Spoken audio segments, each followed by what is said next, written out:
First off, I am absolutely loving hearing all of the young voices. Yeah, just sit for a second. And now they're going to all be quiet.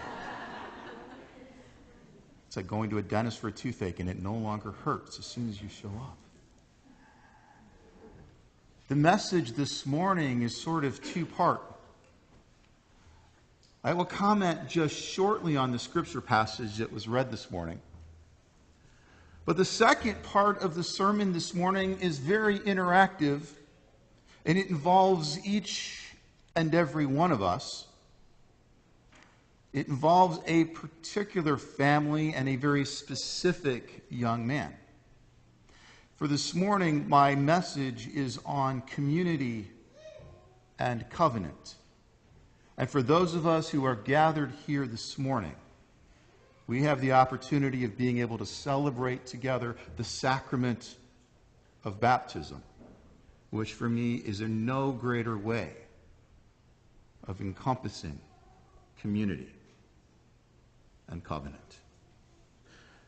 But first to the passage that was just read. I don't often preach from Hebrews. I've gotten myself to the point where I've moved beyond going, oh, I don't like that, I don't like that, I don't like that, I won't preach on it, to the point where, thank goodness for the lectionary, it gets me to go, at least I have to address something if I don't like it, or if I don't agree with it, I still at least need to speak to it. And the passage of Hebrews this morning has a little bit of that, which I'm not all that comfortable with, but then something to celebrate as well. And if you were here last week, I said, I always want to give you a little bit of history of the text.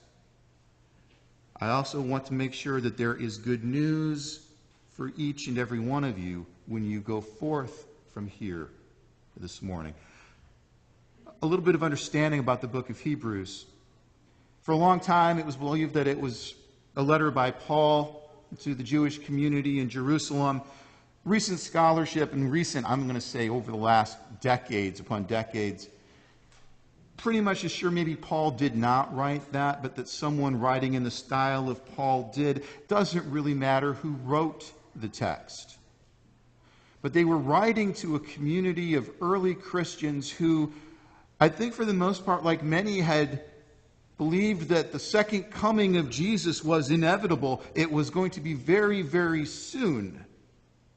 And so they left the known. They left their Jewish communities and formed these new Christian communities, and were just basically waiting for the second coming. Well, now we are 2,000 plus years removed from that. And the first thing I would add to that is I believe that Christ never left. And so to wait for a return of something when the Spirit of Christ continued, they're the very earliest disciples and the very earliest church, and continues through to this day. We don't need to just sit and wait like they did. But as they were waiting, there was this uneasiness. And many were starting to discuss going back to their home synagogues. They were talking about going back to their places of root. And so this letter was written to encourage them to stay together in community, even as they were a little bit discouraged, or if they were frustrated that things weren't happening the way they expected them to. And there's the parts that I'm not as comfortable with, because when we start talking, Kristen, you and I had this conversation. We talked about music selections, and I said, I'm not one of these guys that's really going to be all that great if we start picking music that's like a lot of blood songs. But I can appreciate that for some of you, that's within your comfort zone or from what you've been growing up. But I think, and for another message at another time, I'll talk about what that initially meant and what is sort of evolved into when we start talking about blood and flesh. But I get uncomfortable when I have those passages read and don't have time to expand further. So catch me afterwards, and we'll chat over coffee or tea if you're one of those kind of people. But if you move past that part, you get to the part where they talk about community. They talk about they've been brought together through the love of God known through Christ. And at the very end of what was read, there was that reminder of, yeah, it's important to come back and gather regularly, to be supported, to be loved, to be able to share with one another all things that are good. And as a reminder then to go out back into the world and share those things with the other. You see, part of the difficulty sometimes in these passages is when the early Christian community was sort of, in a way, bad-mouthing the Jewish community. We've watched too many people that now take that and create divisiveness and hatred. But I couldn't find any divisiveness or hatred on Thursday afternoon when I was at an interfaith prayer vigil in the freezing rain. And there was about 24 of us gathered outside, soaking wet. Various faith traditions, gathering every Thursday afternoon at 4 o'clock. And for the first time, a Jewish cantor came and opened up his umbrella and came immediately to me because everybody else had umbrellas and I had not prepared very well. He walked all the way around the circle to me and he said, "May I share this with you?" Which is a very visible reminder for me once again that God's love is among all people and all people are God's.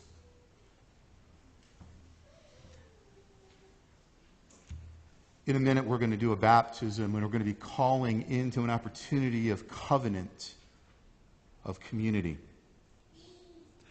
There's a difference between a covenant and a contract. I actually have contracts on my desk that I've just signed that I need to get back. I've given you guys a couple weeks to change your mind, which is why I haven't quite signed it yet. And I almost thought that after the last council meeting, which is why I still didn't sign it even after that council meeting, still giving you time, because one of the things I tried to do is living in covenant with the church and as a transitional minister, is you're going to hear me ask a lot of questions on why do we do what we do? For how long have we been doing something for as long as we have?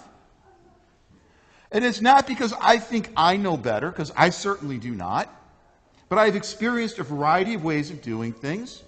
And sometimes fresh sets of eyes come in and say, have you thought about this? Or why do we do that? And so after having talked to a couple of other folks after church last Sunday, I boldly, sort of, worked with Lynn and we sort of did a different kind of draft of the worship bulletin, still keeping everything in it, but arranging it a bit differently. And presented that at council and said, what do y'all think? And oh boy. We got some around the table that said, oh, we love this. We had others around the table that said, oh, no, we can't change. But here's where I'm going to say covenant comes in. Covenant came in to saying, share with me why. And in that conversation, it wasn't a matter because we've always done it that way. It was because if you do it this way, there are certain folks within our congregation who, because they can't see at a certain angle, or because of this, or because of that, which made a lot of sense to me then.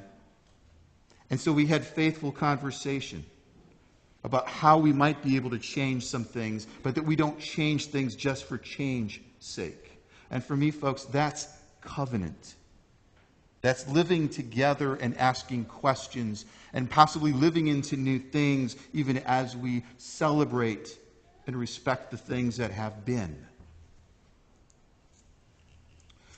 So what you have before you this morning in a worship bulletin is probably not the final edition of what we will probably celebrate together in worship, but it's a bit of a change from what has been, but not the complete change of what I sort of initially took.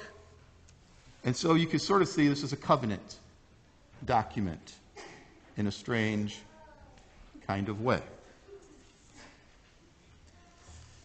What you see also then is another bulletin inserted within it. And it is much more of a covenant that I believe most of us are used to and are excited about celebrating. For it has to do with the very youngest of this faith community. And in a minute, each and every one of you, whether you call this church home, whether at one time that you did, or you perhaps visiting for the very first time, you are all going to be invited into covenant together to love and support a young man as he grows and his family as well. And when we make that covenant, I'm going to invite you to be thinking about all of the other children that are in this room, or all of the other children that at any one time were in this room, or all of the children that are yet to come into this community, and how we can love and nourish, support, and advocate for them in love the best that we can.